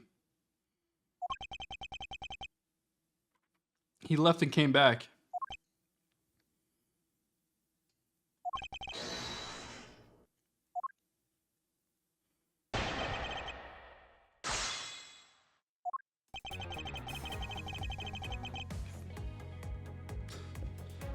Hold it! You are correct. It was around 2 a.m. Are you sure? It's really important to me that you're spot on with the time. I remember checking my watch then. And make no mistake, it was 2. Oh, giving testimony like a pro. Okay, so you came back to your office at 2. And it was then that you had the Okay. Hold it! Hold it! It's as you say. However, yes, however, you are the only one who claims to have bumped into the culprit. So tell me, did you see the person's face? Was it me? Who you saw? It was pitch black, so I couldn't actually see. Objection! Oh, come now. I'm sure you saw something. Try a little harder, why don't you? Oh, well, it doesn't matter if you remember or not. It only matters that you ran into the culprit. But at exactly that time, I was down in criminal affairs. Hold it! So you paid the criminal affairs department a visit? Yep, right after I left the prosecutor's building. I headed straight for the precinct. Ask around. Hold it! Well, we did go and ask around to confirm your testimony. And it was just as I said, right? Yes, sir. A number of detectives said that they saw you at around that time. See? I have the perfect alibi. That's the ace I had up my sleeve. Possible. He actually does have the perfect alibi. What's wrong? Why the sudden sullen look on your face? Can't you say anything back, Mr. Edgeworth? I think I've reached the end of the line, and it's time to get off this crazy train. You there. Sir, please escort the young lady out, but remember, be gentle. Maggie! Detective Gumshoe! He's cooked, man. He's cooked. I'm gonna cook him. Is there nothing I can do? There must be a way to turn the situation around. If only I had a clue. Did I miss something that can help me cast doubt on his alibi?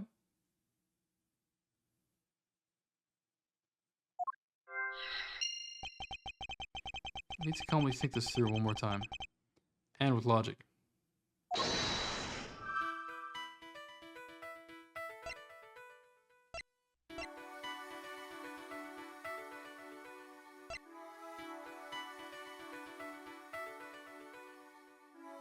Once before and once after.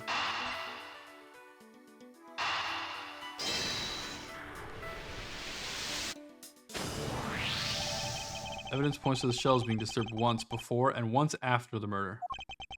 But who is to say that the person who did it the second time is the same as the first? Which could mean that there was another person who paid a visit to my office tonight.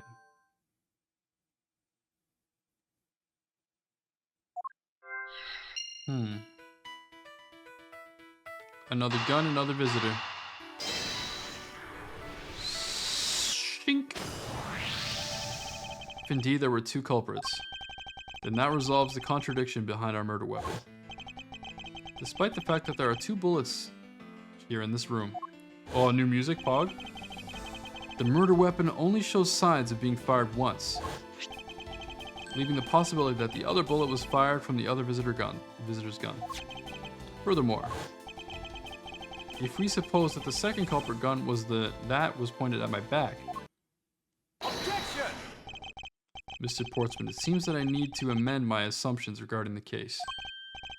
Great, so you finally come to your senses. Mr. Edgeworth! Sir, what are you saying? This has been a big misunderstanding on my part from the start. I'd assumed that the person I ran into was the killer, but that may not be the case. What do you mean? The person I ran into was just your average thief. A thief? But sir, doesn't that cause some sort of contradiction in the facts? Not at all. It simply means that the killer was someone else. And it means that in actuality, 2 culprits stole into my office tonight. What do you mean 2? Explains both why my shells were disturbed twice and how there were 2 guns. Mr. Portsman tricked Miss Bird and gained entry into my office. Objection! Now you're just leading the argument. You still don't have any actual proof, you know. If you could please go along with my hypothetical scenario for now, Mr. Portsman. In the end, if you really are innocent, you should have nothing to worry about. Now then, returning to my scenario. Mr. Portsman was out to steal something from me, which is why he checked the secret safe and ransacked my shelves. This is the first time. So then, this would be when the files were put back in the wrong order, right? Correct. And then just when he was about to look somewhere else, who should walk in but his own partner, Mr. Faith. But why did Mr. Faith come into your room, sir? He probably had business with Mr. Portsman, which is why he was in the area. But that's when he noticed sounds coming from my office. Would be my guess. Oh, because you were supposed to be away, right? And he must have thought it was odd, so he came into the office to check it out. Correct. And as a detective, that was the right thing to do. But when he came in, he found his own partner standing there. Because it was Mr. Portsman, Mr. Faith probably let his guard down. But Mr. Portsman was not so merciful. Chet, I need you to do me a favor and never buy or play Borderlands 4. Okay? I just got a notification that covered up the chat dialogue. A notification that I got like a useless skin for Borderlands 4 that I don't even own through the Nvidia app. Absolutely ruining everything. Death to Borderlands. It's a deal? I could. But Mr. Portsman was not so merciful as to let him leave alive. He waited for a chance and stole Mr. Faith's gun from him, and then he killed him. He silenced Mr. Faith for catching him in the act of stealing.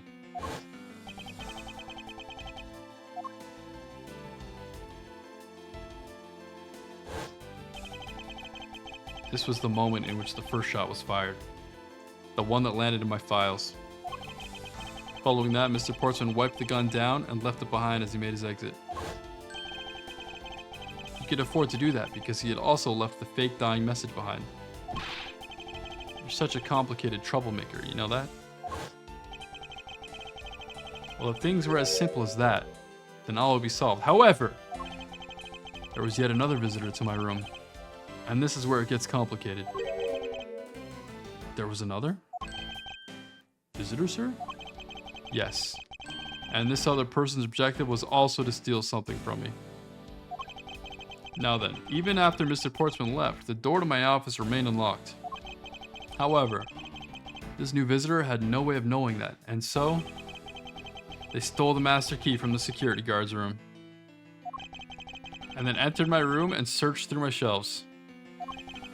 This was the second time they were disturbed, and it seemed that the thief found their prize. The stolen O-file, right, sir? Correct. Only just as the thief was about to leave with the file, I appeared. The thief then threatened me with their own gun and made their escape. The second bullet was fired during that brief encounter. So the shelves getting messed up twice, and the two bullets. It was all because two different people were doing those things at two different times. Precisely. So now do you see, Mr. Portsman? The person I met was just a thief and was not, in fact, Mr. Faith's killer. Your alibi for the time frame in which I ran into the other person is now irrelevant. Because we now know that the murder took place during the first culprit's visit. Objection! What's he gonna say? Ha ha ha. What's he gonna say now, buddy?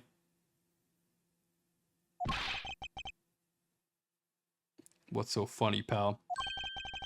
Absolutely splendid. Your scenario explains everything. Of course it does. It's Edgeworth after all. But you know, it still doesn't change the fact that it's all circumstantial. Supposing if, and that's a big if, your theory's right. It would indeed render my alibi, which has withstood scrutiny, mind you, irrelevant.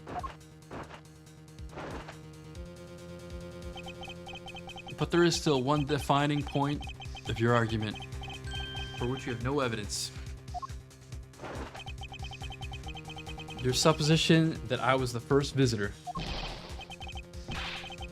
Edgeworth, you can't let him get away with that, sir. But he has a point. I have absolutely no proof at this point. Don't say that, sir. I don't believe this. Don't worry, Maggie. I'll do something if I must. You know something? I find your attitude to be somewhat peculiar, Mr. Edgeworth. If the person you met really was just a plain old thief, then why is it that person not your main suspect? That is, if your theory is correct.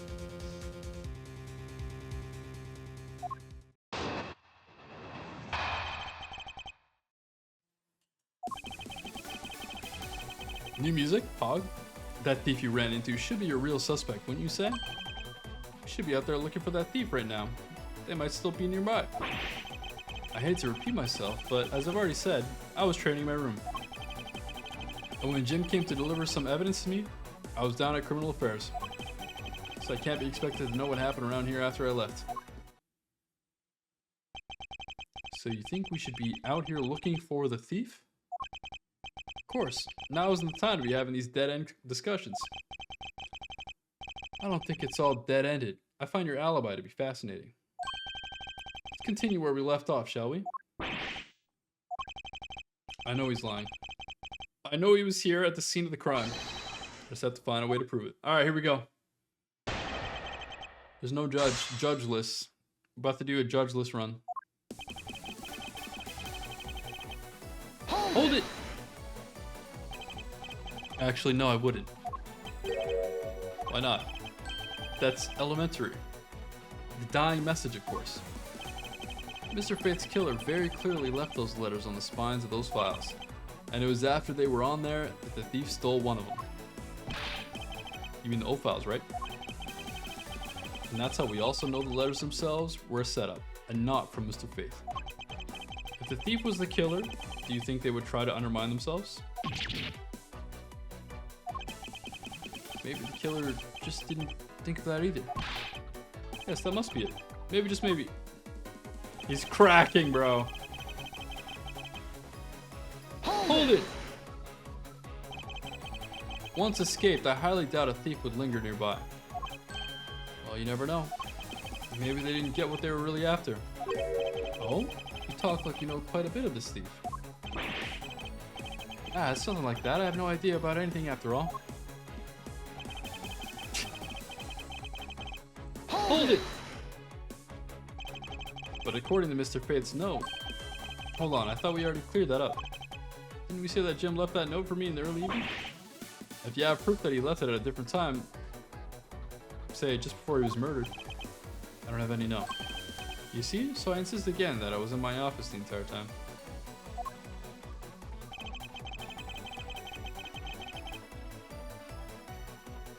Hold it! Why didn't you go there with Mr. Faith? Ah, that's because he said he was tired and was going to take a quick nap. You know, those sofas in the hallway. He likes to sleep on those. It's one of his habits. And what are the evidence he brought? There were things related to yesterday's case. Just 2 items, a gun and a pendant. Interesting. This piece of testimony seems too crucial to let slip through the cracks.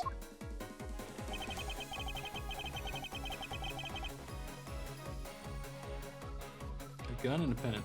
Hold it! A gun and a pendant. Yes, this gun, which was the murder weapon, and this pendant, which belonged to the victim. And why were you taking them to criminal affairs?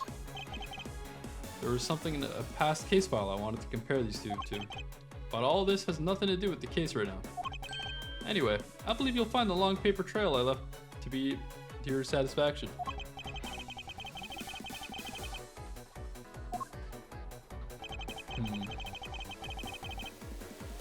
Hold it!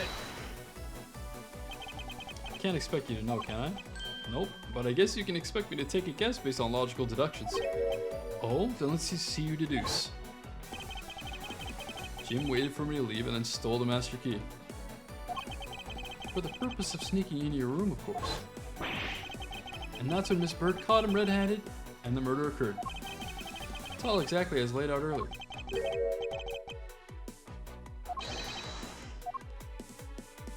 Okay.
Objection!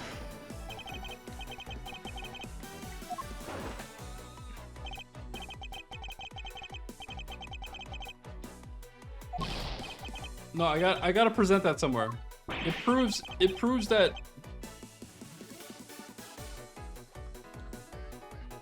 Hold on. It proves it. Hold on, I don't know what to do.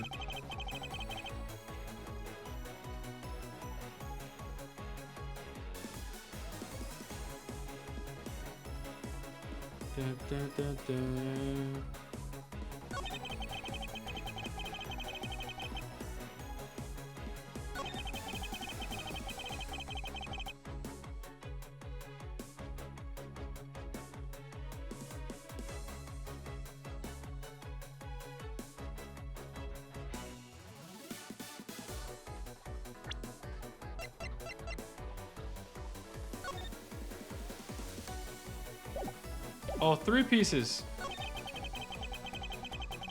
Easy game. What's the third piece of evidence, buddy? Objection!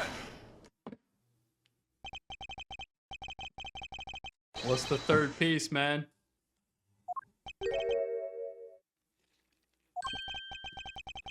You fail as a prosecutor, Mr. Portsman, as you intend to keep evidence hidden from me. What are you talking about? I haven't hidden anything from you. Well, here's a piece I think you should read carefully. Ah, it says that Miss Faith was bringing 3 pieces. Yes, and this is the victim's real dying message to you, Mr. Portsman. I can't believe to get tripped up by simple arithmetic. Where's the missing piece of evidence? You have it, don't you? Only the guilty would make such a face. Got it, got him. Made that guilty face. Gumshoe. You don't have to say it, sir. I'll pat the guy down from head to toe. Don't come any closer, I warned you. This is all part of the investigation, pal. So don't even think about stopping me. Get him, Gumshoe! No! Hey, what's this? Yeah, this on him, sir. Despite what you said, it appeared that you do have something to hide. But why would he hide something like that? There's only one reason why anyone would hide evidence of this caliber. Because it would unequivocally point to that person himself as the real killer.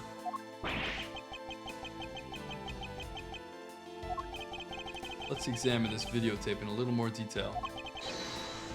For the section of the tape that will drive the last nail in his coffin.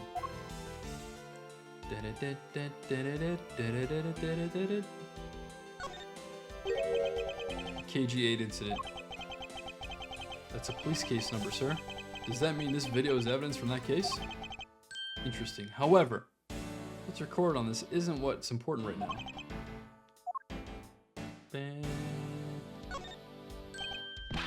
That blood, isn't it? Yes, and I believe this is what the good prosecutor was trying to hide from us. This blood is still fresh. You mean this might be Detective Faith's blood? No, you got it all wrong, man! No amount of denial could save you. We have but to run a blood test to find the truth. You told us that you had received evidence from the victim earlier. Now you'll tell us, when and how did the victim's blood find its way onto this video? Yeah, it's totally suspicious. Was it at the moment of his death? Did Detective Faith have this videotape on his personage? Have you killed him? You know very well there's no way to prove that. Not even if we were to examine this tape for fingerprints?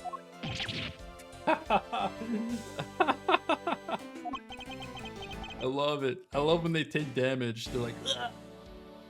If I had to take a guess, I'd say that only one on here would belong to the murderous you and Mr. Faith.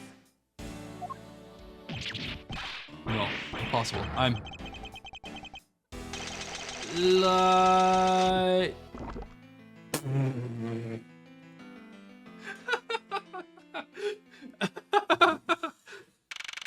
He's cooked, man. I've never seen anyone so cooked. Judgeless percent. Mr. Portsman been placed under arrest for the murder of Detective Buddy Faith, sir. Very good. And the results we got back to the lab techs on the tape turned out to be real solid, sir. The blood work came back, and it was definitely Mr. Faith's blood on there. And as a bonus, they were also able to lift a few of Mr. Faith's fingerprints as well. Thank you so very much, Mr. Edgeworth. I still can't believe I got to see your cool deduction skills outside of the courtroom. I'm impressed beyond words, sir. It was nothing. I'm just sorry you got caught up in the murder in my office. Please accept my apologies. It was nothing, really. Compared to what I've been through, I mean, I consider myself lucky that it was only a burglary and a murder this time, sir. If it had been a holdup or a hostage situation, I'd have thrown my hands up in the air. I think I'm finally rising up from a goddess of misfortune to just an unlucky person. Something tells me we should have hired a different person for security detail. You know something, sir? That Mr. Portsman really was one corrupt prosecutor. And why would you say he was corrupt? Well, I heard that there was a number of suspicious things related to his court cases. There's even rumors about how some of the evidence he uses is forged, sir. Forged evidence, huh? And they say he even decided not to prosecute a few cases for some really vague reasons. Ooh, that guy was a complete disgrace to the entire profession. We never did get around to asking what his reason was for breaking into my office. Yeah, whenever we get near that topic, he just clammed up. Although we can be pretty certain that it was to steal something. This is just between you and me, sir, but there's a rumor that some sort of huge organization is involved behind the scenes. Oh? Well. With Mr. Portsman not willing to divulge anything, it certainly lends credence to that rumor. It would seem that we haven't heard the last of this. Huh? That Mr. Portsman isn't the bad guy? I didn't say that. Rather, that there are still many more mysteries for us to solve. For example, we still haven't figured out how the significance to this piece of evidence. The tape.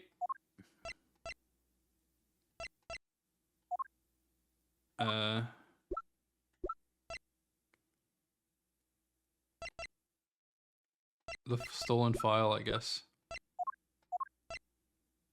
Take that! The person who stole this file, the other villain of the night. Yeah, I wonder who it was. What happened to the stolen pages? I wonder, who in the world was it that held me up at the gunpoint? Mr. Edgeworth, sir. Yes? Came across this while I was processing your office earlier, sir. This card. What is it, sir? Is that a bird or something on there? It's not just any bird. It's the mark of the raven, a three-legged raven. Even you should know what this is, detective. Oh, it's about that thing, isn't it? That great thief everyone's talking about?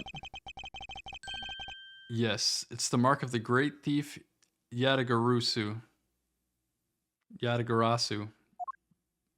Okay.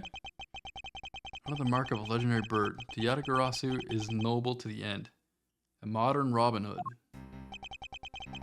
Labeled mysterious and phantom-like. The Yadagarasu appears and vanishes at will. Though we don't know much about this thief's ultimate goal, we do know the targets.